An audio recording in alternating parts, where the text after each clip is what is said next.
Je vois que vous êtes très, très nombreux à participer aujourd'hui dans notre petit séminaire ou webinaire, comme vous le savez déjà. Moi, je m'appelle Carolina Wawrzonek et j'ai un très, très grand plaisir de travailler aujourd'hui avec vous et de partager avec vous ma présentation qui va porter sur notre nouveau manuel Exploit tome 2, mais aussi je vais vous expliquer un peu, je vais vous aider à travailler, à faire travailler vos élèves pendant ce temps un peu difficile, mais surtout différent.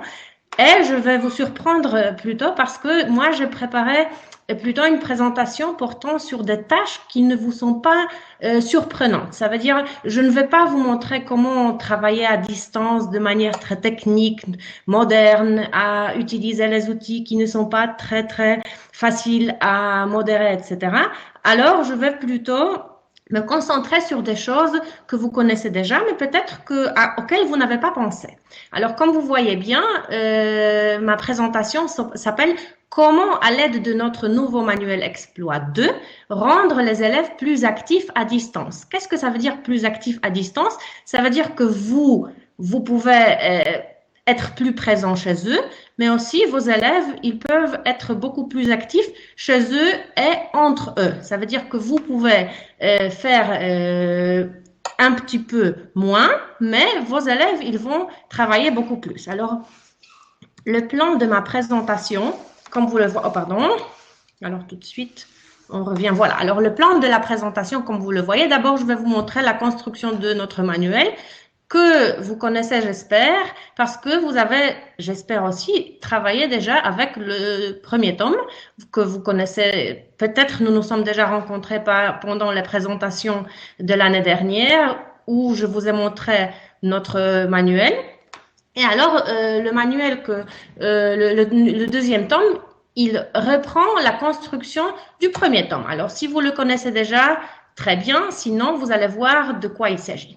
Ensuite, je vais vous montrer quelques exercices, quelques petites tâches que vous pouvez faire avec vos élèves à distance, mais aussi en présentiel, comme ça, si vous êtes présent sur Internet. Mais à la fin, je voudrais aussi détruire quelques mythes concernant l'apprentissage. Ça veut dire, je voudrais tout d'abord vous renvoyer à un petit livre que j'ai trouvé chez la maison d'édition Pévouel. Et ce petit livre va vous montrer un peu, vous pouvez le lire si vous voulez, il vous montre un peu quels sont les mythes que nous suivons, que nous partageons tous les jours et, d'après les scientifiques, ne sont pas si vrais. Alors, et comment on peut introduire certains exercices auxquels nous n'avons pas pensé peut-être avant. Alors vraiment, je suis très très contente, vous êtes très très nombreux. Alors ça, c'est vraiment quelque chose qui m'excite, je dirais, parce qu'on ne se voit pas. Moi, je ne vous vois pas, mais j'espère que vous me voyez très bien. Voilà, alors on commence tout de suite. Alors, tout d'abord, notre manuel commence par quelque chose de très très intéressant. C'est un jeu de loi qui révise des sujets du tome précédent. Vous allez le voir tout de suite parce que je voudrais aussi me concentrer un peu sur ce jeu et vous montrer peut-être comment on peut faire pour le retravailler aussi avec nos élèves.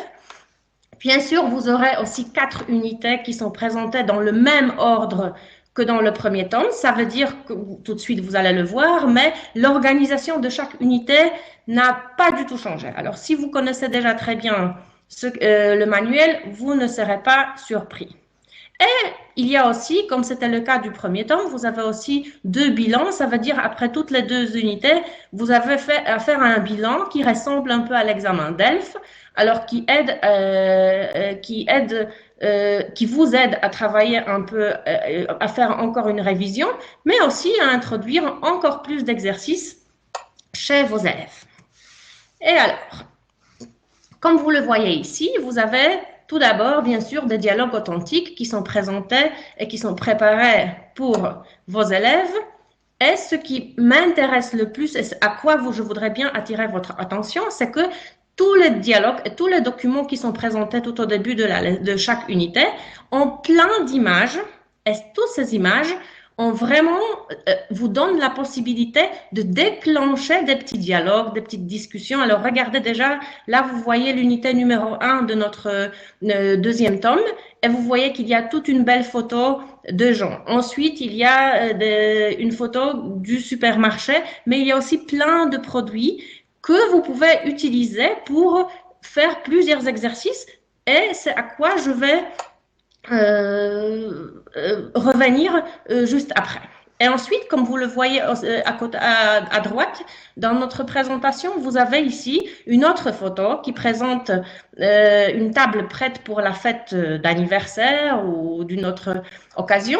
Et vous avez ici vraiment, avec une seule photo, vous avez plein d'exercices possibles à proposer à vos élèves. Alors, tout de suite, vous pouvez commencer à leur demander de décrire, bien sûr, la table. Alors, à utiliser tout le vocabulaire qu'ils connaissent déjà. Mais vous pouvez aussi faire un tout petit jeu pour demander, alors, trouvez-moi des objets qui sont jaunes ou des choses qui sont jaunes. Trouvez-moi des objets d'autres couleurs. Comment vous pouvez utiliser cet objet? Expliquez-moi comment s'appelle l'objet qui se trouve au milieu, à côté, etc. Alors, juste une petite photo et plein de choses à faire avec cette photo. Ensuite, vous avez une affiche, là où vous voyez lisez, lisez, parce que c'est une fête de la rentrée qui est préparée par les élèves et qui coopèrent avec leur proviseur pour préparer cette fête. Alors, vous avez ici cette affiche avec des petites informations qui aussi donnent la possibilité à vous et à vos élèves de parler de plusieurs choses, de présenter, imaginer déjà les fêtes, imaginer quel type de fête on pourrait organiser à l'école, etc. Alors, vous voyez très bien que même avec ces petites images, vous pouvez vraiment faire parler les élèves pendant plusieurs minutes. Ils peuvent parler entre eux aussi. Et je pense que comme ça, on peut vraiment bien commencer une leçon. Alors, comme je vous ai déjà dit, c'est exactement le même ordre que vous avez déjà dans le premier tome. Alors ensuite, vous aurez affaire, bien sûr, à toute une liste de vocabulaire. Et comme c'était déjà le cas dans le premier manuel, vous avez bien sûr des listes de mots, mais vous avez aussi dans des petits encadrés, vous avez toutes sortes d'expressions et aussi, on vous indique dans quelle situation on peut utiliser ces expressions. Et vous avez bien sûr des explications en polonais, alors ce qui rassure vraiment vos élèves et ce qui leur fait qu'ils se retrouvent beaucoup plus facilement dans ce manuel. Moi, j'aime beaucoup, toujours, et je veux souligner ça plusieurs fois, il y a vraiment beaucoup de photos et beaucoup d'images que vous pouvez utiliser pendant les cours. Alors, comme vous voyez ici, si vous avez affaire à une épicerie ou un supermarché, la photo, elle est vraiment très pleine de choses à raconter. Alors, un vocabulaire que vous pouvez vraiment réutiliser ici, déjà réviser ou commencer de nouveau, introduire un nouveau vocabulaire avec vos élèves. Vous avez aussi, alors comme je vous ai dit, vous avez bien sûr aussi des expressions qui sont toutes prêtes, mais vous avez aussi des listes, toutes comme ici, avec de belles photos de fruits et légumes, par exemple, à notre droite. Et tout de suite, je vais vous montrer comment on peut utiliser ce type de document, ce type de liste pour rendre les élèves, comme je vous ai déjà dit, plus actifs pendant le cours de français. Bien sûr aussi, il y a des pages, ça dépend de l'unité, mais vous avez 2 à 3 pages de grammaire, la même chose avec la phonétique. Et à quoi je voudrais bien attirer votre attention, ce sont les exceptions. J'ai déjà souligné l'année dernière, c'était vraiment important de le dire, et c'est vraiment unique en ce qui concerne les manuels de la langue française, que vraiment, non seulement vous avez de très bons exemples dans chaque partie concernant la grammaire dans chaque domaine. Alors ici, vous voyez bien l'article partitif, l'explication, comment l'utiliser, etc. Et par exemple, vous avez tout de suite l'explication juste au-dessous du tableau, du petit tableau, vous avez zamiast rodzajnika cząstkowego używa się formy de, des apostrophes. Alors, et vous voyez, j'achète 2 belles oranges. Alors, vous avez des exemples que nous oublions très souvent, des choses des informations auxquelles il faut faire attention et elles sont toutes prêtes. Alors, vous n'êtes pas obligé de chercher partout, d'approfondir vos connaissances dans les livres de grammaire, etc. Parce que même les exemples auxquels vous n'avez pas pensé sont déjà présents et tout de suite, vous les avez devant vous et vous pouvez les présenter. Je vais encore une fois revenir aussi à cette partie grammaire et phonétique parce que je les trouve aussi vraiment intéressantes. Je peux vous montrer après comment les réutiliser et que ça ne soit pas ennuyant pour les élèves, mais on peut l'utiliser de plusieurs manières, pas seulement dans les exercices qui font apprendre par cœur les règles de grammaire. Alors, vous avez aussi affaire à la phonétique et vous avez ici plein d'exemples alors ici, j'ai choisi la partie où vous avez affaire à la liaison. Et alors, vous voyez tout de suite toutes les explications concernant le H aspiré, etc. Alors, tout ce qui pose toujours des problèmes et des choses que nous oublions tout simplement pendant nos cours, où nous n'avons pas assez de temps pour parler de ça. Alors que si c'est déjà présent dans le manuel, c'est beaucoup plus facile d'utiliser cette sorte d'information. Alors ensuite, voilà, alors vous avez une page qui est consacrée à la culture. Alors là, je dois aussi souligner, vous savez déjà très bien que ce qui est important dans les manuels, c'est la question d'interculturel. Ça veut dire de montrer comment on se comporte en Pologne et comparer avec ce qui se passe en France, etc. Alors aujourd'hui, quand on a affaire à la mondialisation, vous voyez très bien que ce n'est pas vraiment important de souligner quels sont les détails concernant, par exemple, comme c'est le cas ici, les règles de la consommation responsable en France, mais on en parle partout. Oui, n'oublions pas que ces sujets sont plutôt importants dans tous les pays. On y consacre beaucoup de temps, beaucoup d'informations sont faites autour de ces événements-là. Alors, on partage, on discute. On a aussi un vocabulaire et je vais aussi retourner à ça après parce que je trouve qu'il y a une petite tâche qu'on peut faire, que vous pouvez faire ensemble avec vos élèves, très très intéressante à partir de cet article à propos des règles de la consommation responsable. Juste à côté, c'est la page suivante, ça veut dire c'est une tâche authentique.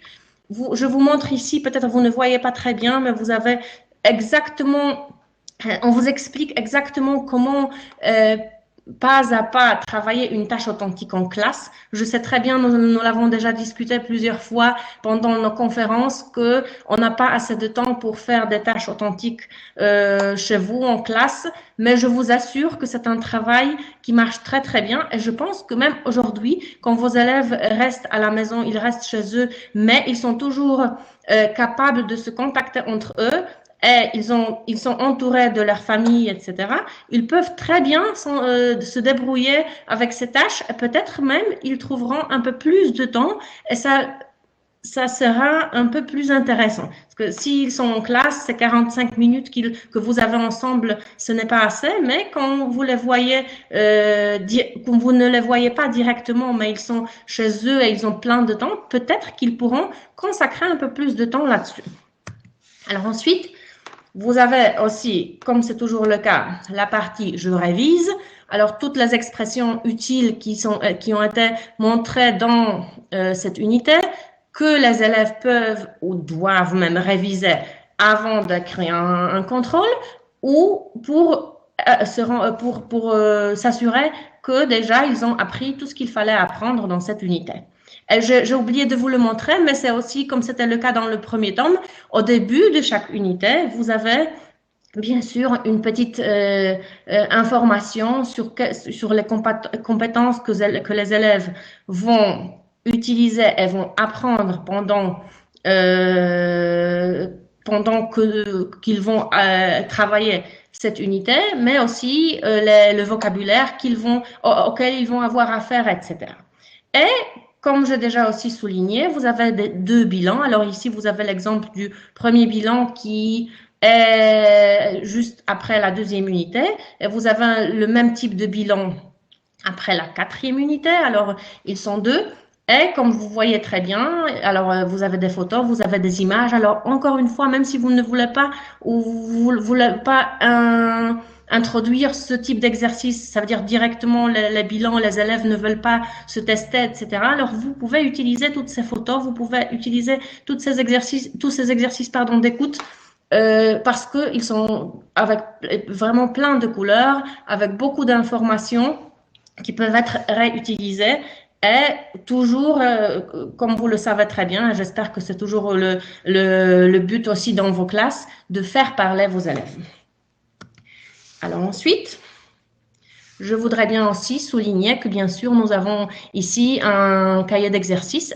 J'aime beaucoup les cahiers d'exercices de ce manuel. Je dois vous dire aussi que je les utilise, ces exercices, même avec les élèves, les étudiants avec qui je travaille à l'université. Ça veut dire que ce sont de très, très bons exercices à faire avec les personnes un peu plus âgées, avec les adultes, parce qu'il y en a plein. Ils sont bien structurés. Et comme vous le voyez ici, alors ça, ce que j'aime beaucoup et ce qu'on a déjà oublié, on ne travaillait pas depuis quelques années. Et à quoi on revient? Parce qu'on se rend compte que c'est un très bon exercice. C'est le coin du traducteur. Alors, vous avez des phrases à traduire. Alors là, elles sont toutes prêtes. Vous n'avez pas besoin de préparer des phrases. Ce que vous faites, j'en suis sûre, parce que moi, je le fais très, très souvent. Alors là, elles sont prêtes. Il suffit de demander à vos élèves de travailler avec. Mais ce n'est pas la seule chose que vous avez bien sûr dans le cahier d'exercice. Alors tout d'abord, il ne faut pas oublier que le cahier d'exercice, il a exactement la même structure que le manuel. Alors les élèves s'y retrouvent, s'y repèrent très très facilement. Vous avez vraiment un tas d'exercices. Alors il y a de quoi choisir, de quoi travailler. Vous avez vraiment, on n'est pas bien sûr obligé de faire tout, mais on peut toujours essayer. Si vous avez des élèves qui travaillent plus vite, alors ils peuvent faire plus d'exercices, par exemple dans la partie pour aller plus loin. Alors vous avez toujours quelque chose à donner aux élèves qui s'ennuient parce que ils ont déjà fait, ou à la maison qui demandent un peu plus d'attention et vous savez qu'ils vont faire ces exercices-là. Alors dans la situation à laquelle nous devons faire face maintenant, c'est bien le cas. Oui, alors on ne doit pas tout de suite envoyer des liens vers les sites internet sur lesquels vous avez des exercices, mais il suffit tout simplement de demander à vos élèves d'utiliser les exercices qui se trouvent dans le cahier d'exercices. Il y en a vraiment plein. Alors je suis sûre que s'ils ne comprennent pas très bien, s'ils doivent encore réviser, ça suffit. Et ils sont vraiment bien préparés après avoir travaillé tous ces exercices. Bien sûr, il y a aussi le bilan, il y a la révision. Si vous vous souvenez bien, il y a toujours cette partie où les élèves peuvent se noter eux-mêmes et ils peuvent voir s'ils ont déjà bien acquis tout ce qu'il fallait apprendre. Et sinon, ils reviennent et ils reprennent des exercices où il y a encore des problèmes en ce qui concerne la grammaire, le vocabulaire, etc. Voilà. Alors, bien sûr, le cahier d'exercice qui peut vous aider, mais ce n'est pas la partie la plus importante parce que maintenant, je voudrais plutôt me concentrer sur le manuel et vous montrer quelles sont les parties desquelles vous pouvez tirer plusieurs idées. Alors là, je vais vous montrer quelles sont mes idées à faire travailler les élèves, comment leur montrer qu'un travail en classe de langue ne doit pas être ennuyant et que même en travaillant à la maison et sans avoir beaucoup d'outils informatiques dont nous ne pouvons pas servir ou ils ne peuvent pas se servir, ou c'est très difficile d'expliquer comment utiliser, etc. Alors, pour ne pas perdre le temps à faire tout ça, on peut tout simplement introduire des exercices, des petites tâches qui sont faciles à expliquer, qui me semblent très, très intéressantes et qui attireront aussi l'attention des élèves parce que je suis sûre que maintenant les élèves, ils sont déjà entourés avec tous ces outils informatiques, avec tous leurs ordinateurs, tout ce qu'il y a comme téléphone portable, etc. Et je suis sûre qu'ils auront vraiment, ils trouveront du plaisir à utiliser plutôt ou à faire une petite recherche sur les choses qui ne sont pas évidentes. Ça veut dire à travailler un peu les informations trouvées sur Internet ou même dans les livres. Alors tout de suite, je vais vous montrer comment on peut procéder. Alors, pour commencer, alors tout d'abord, vous voyez à droite, vous avez, c'est le jeu de loi qui est présent dans le manuel dont je vous ai déjà parlé. Ça veut dire, au début de notre deuxième tome, vous avez deux pages et sur ces deux pages, vous avez le jeu de loi qui révise les sujets qui ont été déjà présentés dans le premier tome. Et vous avez ici des questions, oui, en polonais, mais aussi en français, qui aideront les élèves à retravailler le vocabulaire, un peu les questions de grammaire, etc. Alors, ça, bien sûr, c'est à faire en classe avec les élèves. Ils peuvent aussi le faire eux-mêmes à la maison, quand aussi, s'il arrive qu'ils doivent commencer le nouveau tome à la maison. Mais on peut leur demander de travailler un peu ça, de préparer ce type d'exercice chez eux. Et ensuite, au moment où ils pourront se voir encore une fois, je suis sûre qu'ils seront vraiment excités de pouvoir partager leurs travaux avec vous en classe et avec ses copains. Alors là, je voulais aussi vous montrer, parce que ça, c'est quelque chose que je fais très, très souvent avec mes étudiants et avec les personnes adultes. Alors, si vous voyez très bien sur les photos, c'est bien fait en couleur. Il y a des choses qui sont découpées, même les dés qui sont préparés par les étudiants eux-mêmes. Alors, vraiment, je leur demande d'apporter en classe. Alors maintenant, c'est bien le cas où les élèves peuvent travailler ça à la maison. Alors ils ont même une situation beaucoup plus facile parce qu'ils peuvent se procurer des choses qu'ils possèdent à la maison, chez eux. Alors vous voyez ici, il y a deux types de jeux de loi qu'ils peuvent préparer. Alors d'un côté, vous avez le jeu de loi de la droite. Alors ça veut dire où il y a des questions tout simplement, et pas à pas dans chaque case, il y a quelque chose à faire, une petite tâche, une petite révision, une traduction, etc. Alors, c'est le cas aussi du jeu de loi qui se trouve à gauche, là où vous voyez le drapeau français au milieu, qui commence par ce grand ananas. Alors, ici, les élèves ont préparé juste des cases avec des questions, mais c'est aussi eux qui ont préparé des pions et c'est aussi eux qui ont préparé des dés. Alors, c'est vraiment facile à faire et ça donne vraiment aussi beaucoup de plaisir aux élèves.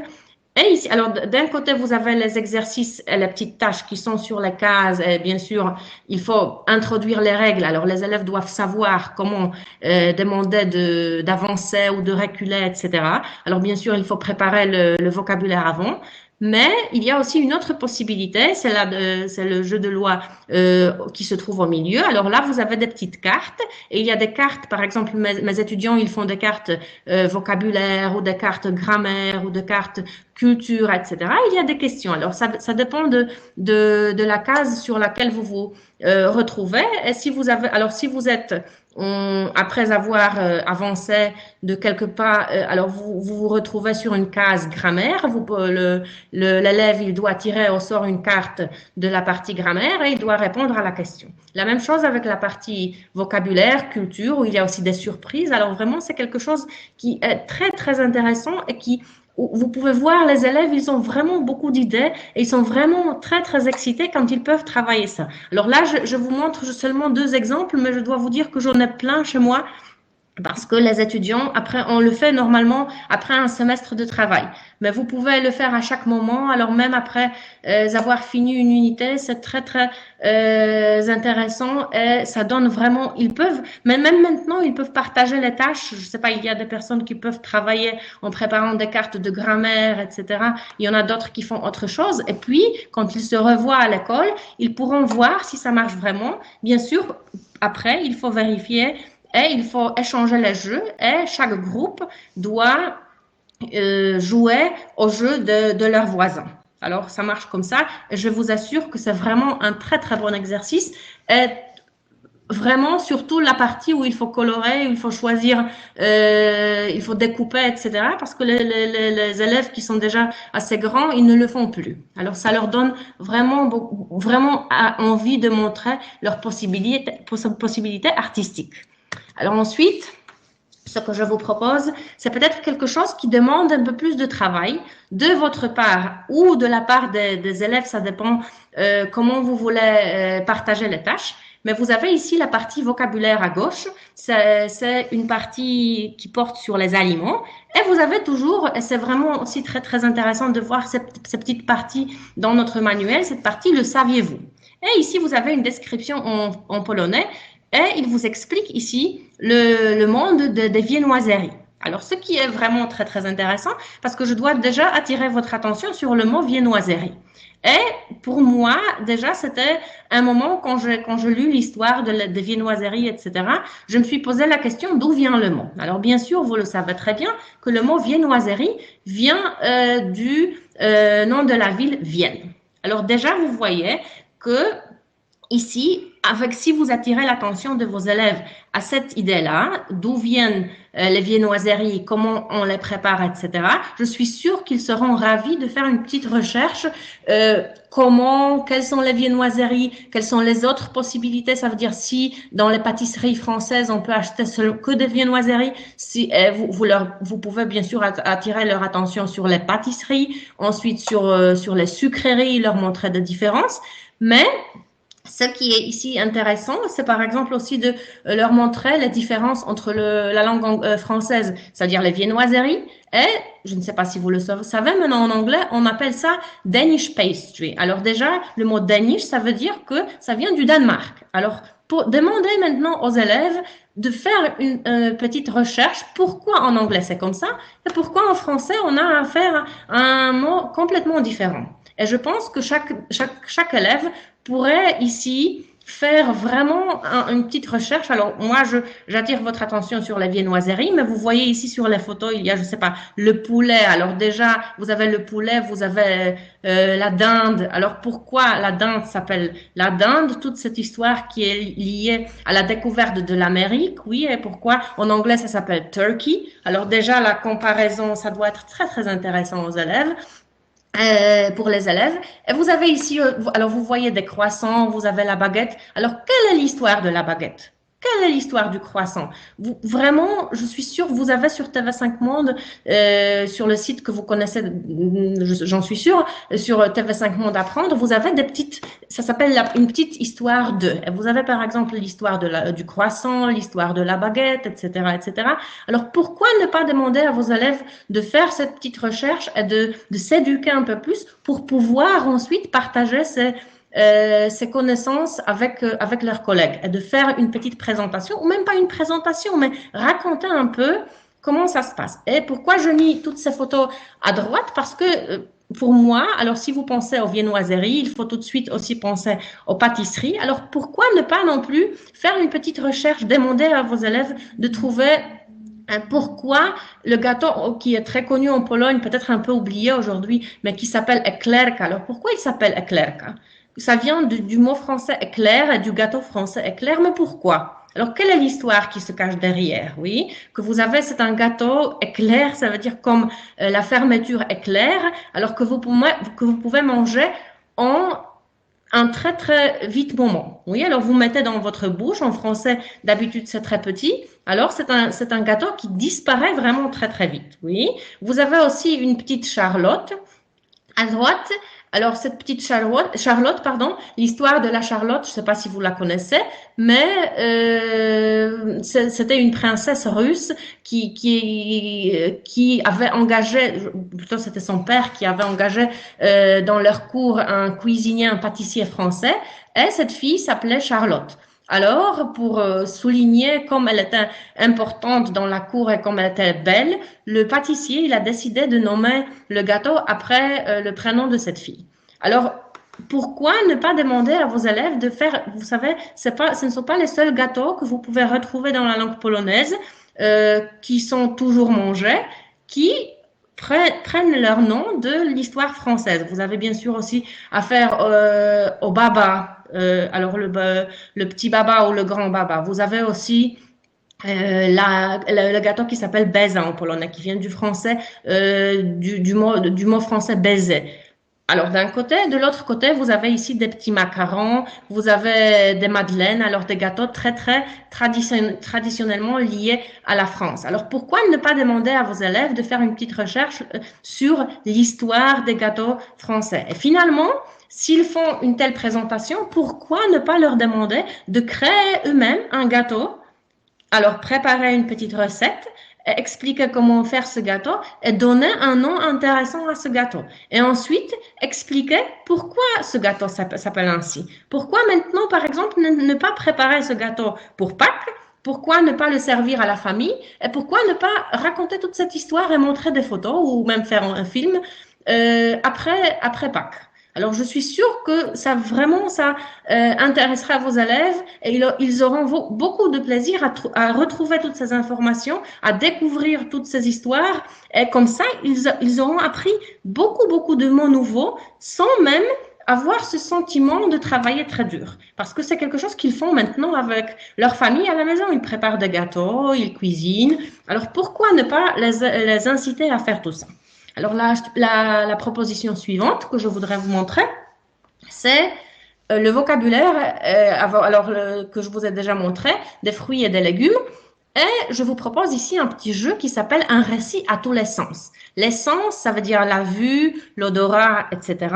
Alors, comment procéder avec un tel exercice? Alors ici, vous avez toutes ces belles photos. Et moi, vraiment, j'aurais envie de manger tout ça après avoir vu ces photos. Alors maintenant, pourquoi ne pas demander à vos élèves de trouver à la maison l'un de ces fruits ou de ces légumes? Et ensuite, de leur demander de goûter ce qu'ils ont à la maison. Par exemple, prendre une carotte. Ensuite, alors une carotte ou peut-être un fruit, ce qu'ils aiment le plus. Alors ensuite, après avoir mangé ce fruit, après l'avoir dégusté, de demander aux élèves de trouver 5 adjectifs, 5 verbes et 5 noms qui sont venus dans leur tête quand ils mangeaient ce fruit ou ce légume. Alors, vous avez déjà des verbes, bien sûr, c'est un peu difficile, alors je suis sûre que ils devront chercher un peu plus fort, utiliser le dictionnaire, etc. Alors, pourquoi pas? Pourquoi ne pas, encore une fois, trouver quelque chose de nouveau? Alors, vous avez, je sais pas, un abricot, par exemple. L'élève, il mange un abricot, pardon, et ensuite, il cherche 5 adjectifs qui ne sont pas peut-être évidents parce que ce sont des mots comme croustillant, mou, délicat, alors quelque chose qu'ils ne connaissent pas, mais qu'ils peuvent découvrir à l'aide d'un dictionnaire. Ensuite, les verbes qu'ils n'utilisent pas non plus dans les cours de français. Mais pourquoi ne pas s'ouvrir à ce type de vocabulaire? Ça veut dire, par exemple, le verbe comme craquer, qu'est-ce qu'on peut proposer aussi? Encore partager, diviser, découper, éplucher, etc. Alors, des mots qu'ils ne connaissent pas encore, mais pourquoi ne pas les découvrir?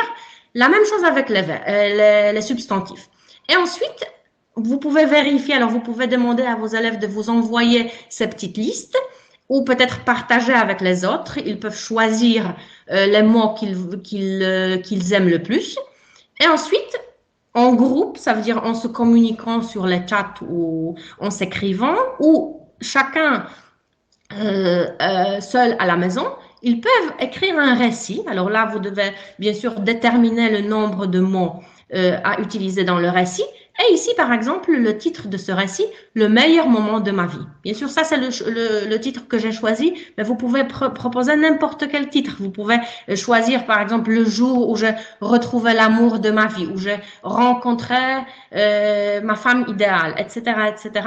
Le plus le sujet sera drôle ou incitant à faire autre chose, le plus ils seront engagés dans ce type de travail. Alors, je vous conseille vraiment, ça marche très bien avec mes étudiants. Normalement, moi, j'apporte quelque chose à manger en classe. Ça veut dire, si vous avez ici des fruits, alors j'apporte quelques fruits, ils en goûtent et puis c'est beaucoup plus facile. Alors, comme ce n'est pas possible maintenant, ils peuvent le faire chez eux. Et vous allez voir que ça donne des résultats vraiment extraordinaires et ils ne sont pas vraiment forcés à travailler les exercices dans le manuel, réviser toujours le même vocabulaire, etc. Ils trouvent quelque chose de nouveau et ça les excite vraiment très, très fort. Alors ensuite, nous avons affaire à un exercice très banal, mais un exercice qui marche très bien, à quelque chose que moi aussi je fais toujours quand on doit réviser un peu les verbes. Ici, vous voyez, alors tout de suite, dans notre manuel, j'ai trouvé une petite révision sur les verbes du premier groupe. Et vous avez, comme je vous ai déjà dit, on souligne les particularités, alors ce qui est très, très important. Vous avez aussi les verbes du deuxième groupe. Pourquoi ne pas mélanger ces deux tableaux et pourquoi ne pas leur préparer ou demander de préparer eux-mêmes des petits tableaux pour jouer à la bataille navale. Alors, vous savez très bien comment on fait. On doit construire des navires dans les cases. On a des navires qui occupent 2 cases, 3 cases, 4 cases. Les navires ne peuvent pas se toucher. Alors, les élèves utilisent le vocabulaire toucher, couler, ou il n'y a rien dans la case, ou vide, comme vous voulez. Alors, il faut encore une fois expliquer aux élèves le vocabulaire et comment ils peuvent le faire. Bien sûr, vous êtes convaincus, comme moi je le suis aussi, que les élèves se communiquent tout le temps sur différents types de chats, sur les sites où ils peuvent parler. Alors, mon fils, il a 15 ans, il le fait tout le temps, il parle avec beaucoup d'élèves, alors je suis de ses collègues. Alors, je suis sûre que c'est vraiment pas difficile à le faire entre eux. Et ensuite, vous demandez à vos élèves tout simplement de vous envoyer les cases qui ont été faites par l'un et l'autre et comment ils l'ont fait. Alors, peut-être vous pouvez aussi rendre cet exercice plus difficile et vous pouvez par exemple leur demander de choisir quelques formes, par exemple une forme de chaque verbe, et ensuite aussi préparer un récit qui va contenir ces formes-là. Et peut-être c'est pas obligatoire, alors peut-être celui qui a gagné, il va choisir les formes parmi les 2 personnes qui ont joué ensemble, et puis les 2 doivent écrire un récit. Ensemble, séparément, c'est à vous de choisir. Mais je suis sûre que ça aussi, ça va engager beaucoup plus vos élèves, et aussi, ils vont réviser des verbes sans vraiment réviser des verbes. Oui, parce qu'ils auront à faire un jeu. Et c'est beaucoup plus gentil, beaucoup plus sympa que de réviser verbe par verbe sans pouvoir parler avec les autres, sans pouvoir vérifier, etc. Alors, le jeu suivant que je vous propose ici, et ça c'est à partir du matériel que vous pouvez trouver dans le manuel. Alors, dans la partie culture que je vous ai déjà montré, il y a un petit article sur la consommation responsable, comment on le fait dans la ville de Lyon, qu'est-ce qu'on y fait, alors comment les ados s'engagent, etc., etc. Et tout de suite, après, vous avez une petite question qui est posée à vos élèves et qui devrait leur demander leur demander de faire une petite réflexion sur si vous êtes un consommateur responsable. Alors, bien sûr, vous pouvez tout simplement leur demander d'écrire une petite réponse, quelques phrases, observer ce qui se passe à la maison, etc. Mais pourquoi? Et moi, je dois vous dire que quand j'ai lu cette partie, j'ai tout de suite eu l'idée que j'ai trouvée sur la page suivante du manuel. Alors, j'ai vu cette question et tout de suite, je voulais vous proposer un exercice ou une petite tâche autour de cette question. Et puis, je vois sur la page suivante que déjà, les auteurs du manuel, elles ont prévu cet exercice. Ça veut dire, vous avez ici cette tâche authentique qui s'intitule les habitudes de consommation et qui vous propose d'organiser une petite enquête. Alors ça, c'est vraiment facile à faire aujourd'hui chez vos élèves, ça veut dire avec les membres de leur famille.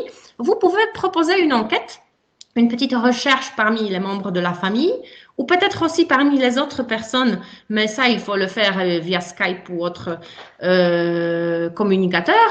Alors, organiser une enquête. Alors, vous avez ici plusieurs possibilités. Bien sûr, les élèves peuvent, alors, bien sûr, il faut leur expliquer comment il faut procéder. Ça, c'est bien évident. Il ne faut pas laisser les élèves en disant, ah, vous avez à la page telle et telle, vous avez un tel exercice, faites-le et c'est à rendre et vous donnez la date. Alors ça, c'est pas bien fait. Bien sûr, vous savez très bien, il faut expliquer un peu plus. Alors ça serait beaucoup plus facile d'expliquer ça, de montrer peut-être quelques enquêtes que vous pouvez trouver sur Internet ou que vous pouvez trouver dans les magazines. Alors leur donner des exemples, comment ça marche. Et ils pourront, je suis sûre que d'un côté, il y a des élèves qui seront vraiment ravis de pouvoir préparer quelque chose de manière plus moderne. Ça veut dire préparer une enquête en utilisant les choses qu'ils trouvent sur Internet, pour préparer des quiz, etc. Mais il y aura aussi des personnes qui le feront juste en préparant quelques feuilles qu'ils pourraient distribuer aux membres de la famille ou juste poser des questions et comme ça trouver des réponses et puis compter les réponses, etc. Mais n'oubliez pas, vous avez 2 possibilités. Vous avez d'un côté la possibilité juste de poser des questions à choix multiple, ça veut dire il y a une question, puis plusieurs réponses et la personne qui est demandée doit choisir la réponse qui lui convient. mais vous pouvez aussi demander des questions ouvertes. Et ça, c'est beaucoup plus intéressant parce que si vous demandez à vos élèves de proposer, d'utiliser ici dans cette enquête des questions ouvertes, ils peuvent ou elles peuvent recevoir des réponses beaucoup plus intéressantes qui peuvent ensuite être discutées. Ça veut dire ils peuvent encore une fois préparer un petit texte écrit avec l'utilisation des mots comme la majorité, la plupart, beaucoup de, le pourcentage, etc., etc. Alors si vous voulez par exemple réviser les expressions de quantité, alors peut-être la majorité, etc., c'est trop difficile à ce niveau-là, mais vous pouvez déjà, après avoir introduit beaucoup de, un tas de, un peu de, etc., alors pour réviser ce type d'expression, alors pourquoi ne pas discuter ensuite les résultats de cette enquête? Alors ici, on voit très bien, pas à pas, comment préparer la question, comment faire, quel type de questions poser aux personnes avec qui on veut discuter ce sujet. Et puis, les élèves, pendant le cours en ligne, si vous le faites, peuvent discuter les réponses et leurs résultats. Et comme ça, chacun peut présenter ses résultats et vous pouvez donner quelques minutes aux autres pour discuter, pour comparer, pour dire moi, j'ai eu d'autres résultats, chez moi c'est la même chose, etc. Alors vous avez déjà des structures qui sont réutilisées, oui, que vous avez par exemple eu pendant le cours et c'est vraiment très très engageant et tout le monde en parle, oui, aujourd'hui. Ce sont des choses qui sont toujours parlées, peut-être un peu moins aujourd'hui, mais il y a encore un mois, 2 mois, les questions sur le climat, etc., c'était vraiment quelque chose qui faisait la une de tous les magazines, de tous les journaux, de tous les bulletins, etc. Alors, je suis sûre que ça va intéresser. Bien sûr, vous n'êtes pas non plus obligé d'utiliser ce type de sujet. Vous pouvez toujours introduire un autre sujet. Vous pouvez chercher quelques articles ou un petit article sur Internet qui portera sur autre chose et préparer ce type de tâche avec un autre sujet. Alors ça, c'est bien à vous de choisir quel type de sujet vous voulez introduire chez vos élèves. Mais comme vous le voyez, il suffit d'utiliser un petit article. Alors là, il y a juste quelques lignes et ça va tout de suite donner beaucoup d'idées à vos élèves. Alors ensuite, voilà, alors vous avez déjà, je vous ai montré les petits exercices, les petites tâches que vous pouvez introduire chez vos élèves pour travailler un peu plus avec eux en ligne, mais surtout de les organiser à la maison parce que je sais très bien que les élèves sont débordés aujourd'hui, vous êtes débordés aussi, moi aussi je suis débordée, j'ai beaucoup de travail, j'ai beaucoup plus de mails auxquels je dois répondre, etc. Alors pourquoi ne pas laisser vos élèves libres à travailler chez eux, mais avec des tâches qui sont beaucoup plus intéressantes et qui vont les engager et qui vont les rendre beaucoup plus, comment dire, ils vont beaucoup plus approfondir toute la culture et le domaine de la langue française et non seulement ce qui est obligatoire pour la classe. Parce que ce qui est obligatoire, ce que vous faites comme les exercices avec le manuel, etc., vous pouvez toujours le faire en classe et vous le faites en classe. Alors pourquoi aujourd'hui, si on travaille à distance, pourquoi ne pas leur montrer quelque chose de différent? Pourquoi ne pas leur montrer que on a changé complètement, on fait autre chose, mais toujours en révisant et toujours en revenant au sujet de grammaire. Alors là, comme je vous ai déjà annoncé au début, j'ai trouvé un petit livre qui était préparé en Pologne par la maison PWN et qui s'appelle Edukacja i uczenie się. Et c'est un livre dans lequel on réfute plusieurs mythes concernant l'éducation. Ça veut dire que vous avez des mythes qu'on répète toujours. Par exemple, vous allez voir tout de suite sur les présentations PowerPoint qu'elles sont très très importantes, qu'il faut que les élèves les utilisent. Nous aussi, on doit les préparer pour que la leçon soit beaucoup plus intéressante, pour attirer, gagner et garder l'attention des élèves. Alors, les scientifiques, alors peut-être l'idée qui est présentée dans le livre n'est pas très très intéressante parce que l'auteur se concentre surtout sur les recherches scientifiques. Alors, il y a beaucoup de données. Alors, peut-être il y a des parties qu'il faut omettre un peu pour ne pas se concentrer sur ça, mais de voir que après certaines études, on a démontré qu'il y a des choses que nous avons toujours fait en classe, par exemple, mais qui ne marche pas très bien et qu'on peut revenir aux outils ou peut-être au type d'exercice que nous faisions il y a un certain temps et que nous ne faisons pas aujourd'hui parce qu'on le trouve ennuyant. Alors tout de suite, pour ne pas cacher ce que je voudrais vous montrer, la première partie, alors il y a l'information, un mythe qui est détruit dans ce livre, c'est que le cours, et par le cours je comprends ici VQuat, ça veut dire une leçon où le prof parle sans avoir recours aux élèves, ça veut dire sans discuter, etc., sans poser des questions, sans échanger des idées. Alors le cours qui est donné par l'enseignant est moins efficace que les autres méthodes d'apprentissage. Alors dans ce livre, on peut lire que après avoir fait plusieurs recherches scientifiques, on a découvert et on a prouvé que ce n'est pas vrai. Ça veut dire bien sûr, ce qui est le plus important, c'est la manière de faire le cours, oui, la manière de présenter, la manière d'attirer l'attention des personnes à qui on parle, mais c'est possible que c'est beaucoup plus efficace qu'une leçon où tout le monde est engagé. Alors, pourquoi je vous parle de cela? Parce que, tout simplement, si vous avez affaire à notre manuel, pourquoi ne pas préparer un petit cours? Pourquoi ne pas vous enregistrer, vous filmer aujourd'hui pour montrer, après, envoyer ce petit film à vos élèves? Et si vous êtes critiqué aujourd'hui, on vous dit non, il faut préparer des cours directs, en direct avec vos élèves, etc. Oui, bien sûr, ça c'est bien évident. Les élèves ont vraiment besoin de votre présence, de vous voir comment ça se passe chez vous. Ils ont envie de partager leurs expériences aussi. Mais pourquoi ne pas faire ça? Pourquoi ne pas enregistrer, mais attention, un cours intéressant et en plus sans utiliser le PowerPoint? Parce que un autre mythe qui a été réfuté ici dans ce livre, c'est que l'utilisation du PowerPoint supporte l'apprentissage. Alors, ce n'est pas vrai.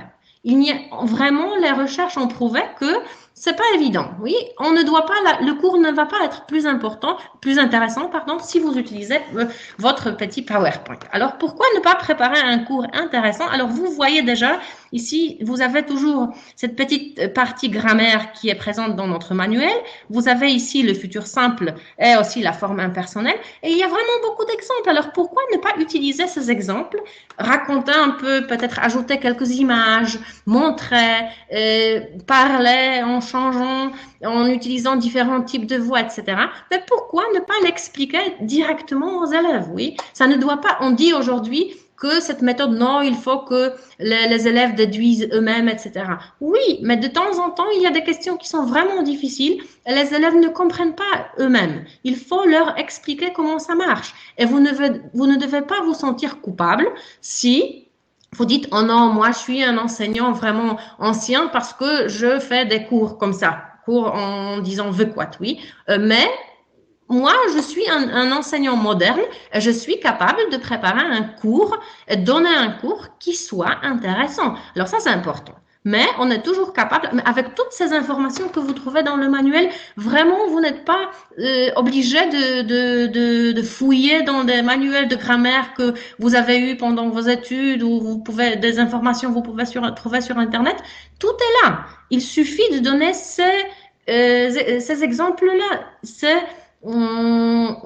Les informations qui sont présentées dans le manuel. C'est suffisant. Les élèves n'ont pas besoin, vous savez très bien, que le curriculum que vous avez à l'école, il est quand même restreint. Alors, toutes ces informations qui sont utilisées et présentées dans le manuel, ça suffit. Oui, on ne doit pas ajouter beaucoup plus d'informations. Bien sûr, pour attirer l'attention des élèves sur les choses différentes et pour les intéresser avec la culture, comme je vous ai montré, avec le vocabulaire, etc., avec les gâteaux, pourquoi pas. Mais dans les questions de grammaire, dans le domaine de la grammaire, vous savez très bien qu'il y a des choses et avec vos cours 2 fois par semaine, 45 minutes, ça suffit vraiment. Mais n'oubliez pas que si vous enregistrez un petit cours pour vos élèves, ils auront toujours recours à ce cours. Ils pourront toujours revenir à ce cours. Ils pourront toujours réécouter. Alors ça, c'est quelque chose qu'ils pourront garder même après avoir fini l'école et en continuant leur apprentissage,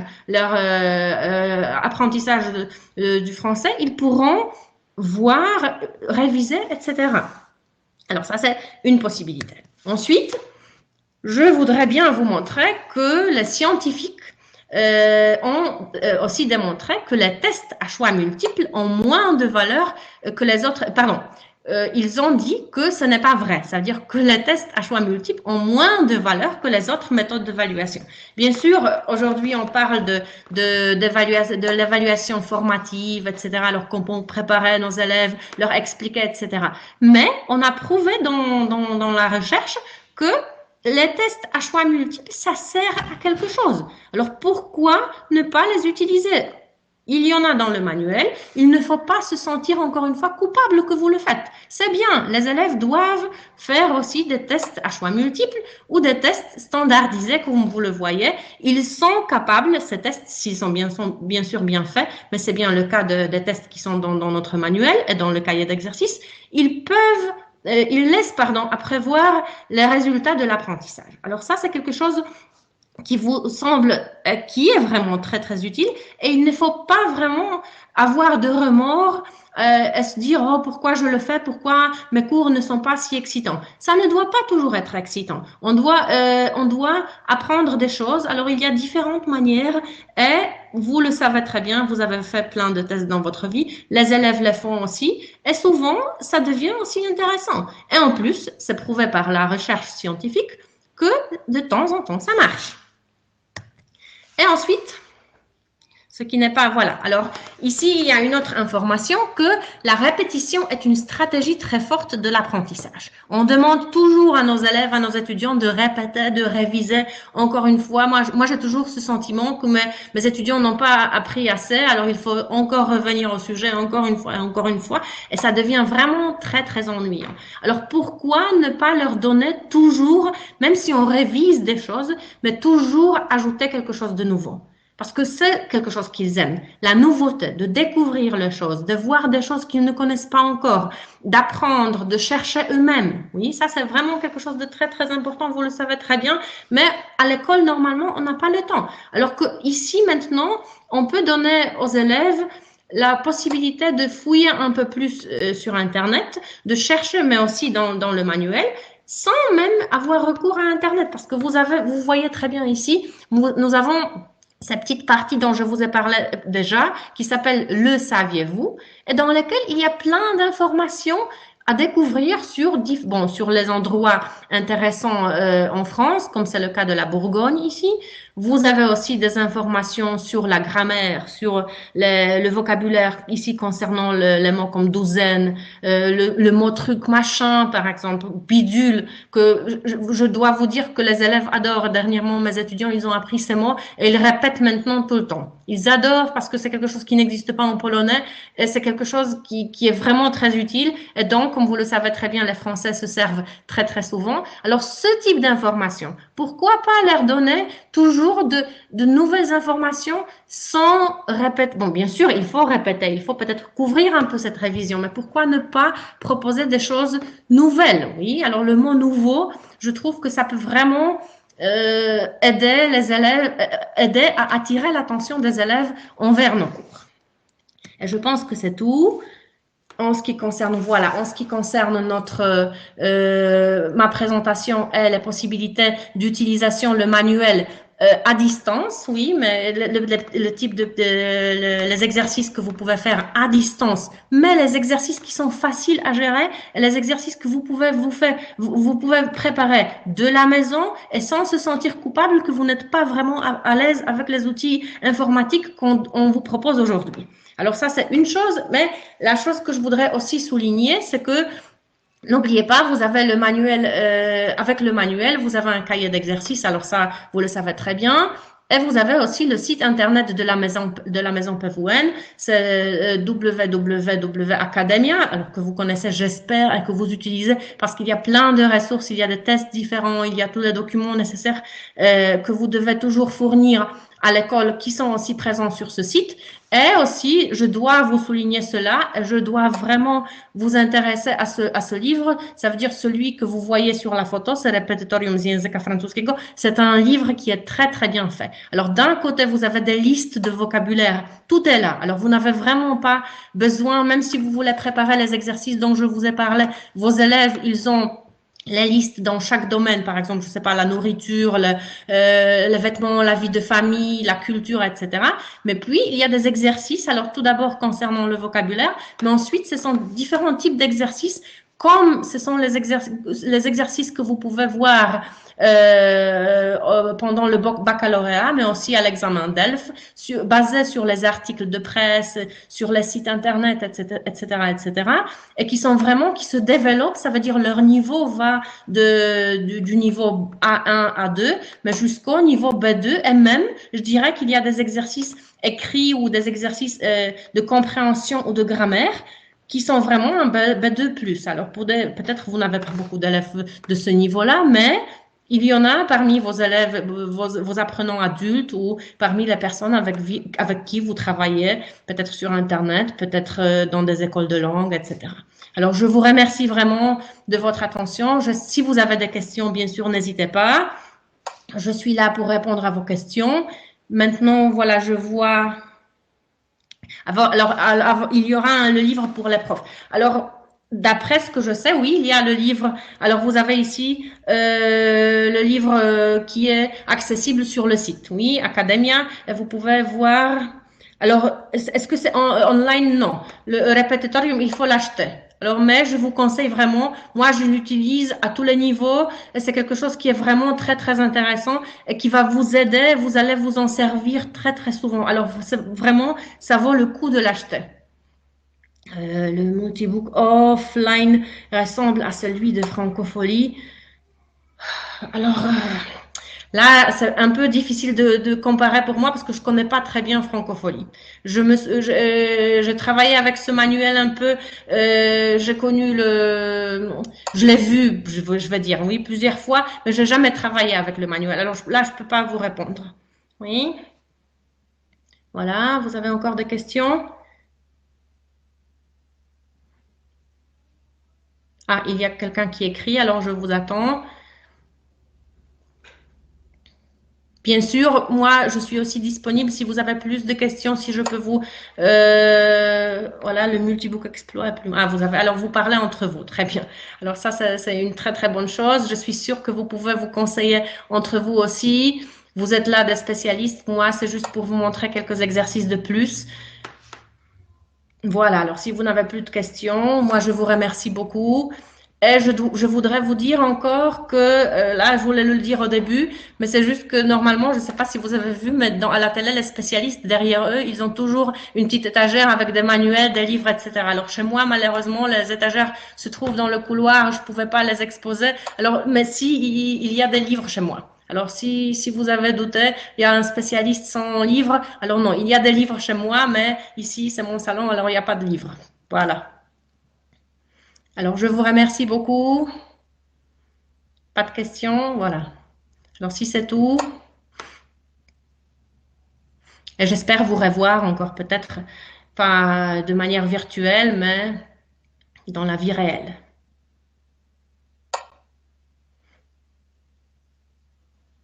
C'est tout. Merci, au revoir.